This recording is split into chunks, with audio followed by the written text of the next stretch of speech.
Building a robot. Simplified for English language learners. Hello, everyone. Today, we're going to explore a fascinating topic: how to build a robot.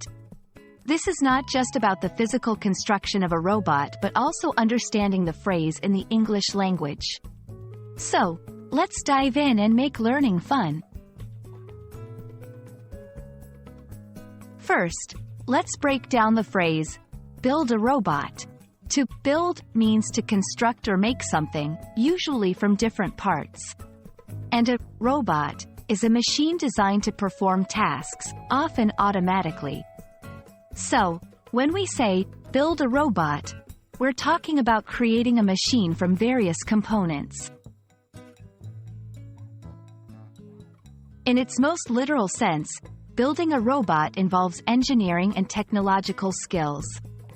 You would need parts like motors, sensors, and a computer brain to program the robot. It's a process that combines electronics, mechanics, and computing. Sometimes, this phrase can be used figuratively. For example, someone might say, "I'm building a robot to handle my daily tasks." Here, they don't mean a real robot but rather a system or method to automate their routine. This shows the flexibility and creativity in English expressions. Robots are popular in culture, from movies to books.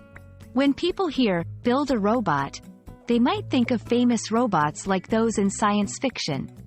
This cultural aspect can make learning the phrase more interesting and relatable. Building a robot can also refer to robotics projects in schools or hobbies. It's a practical way to apply science and math skills, and it's increasingly important in today's tech-driven world.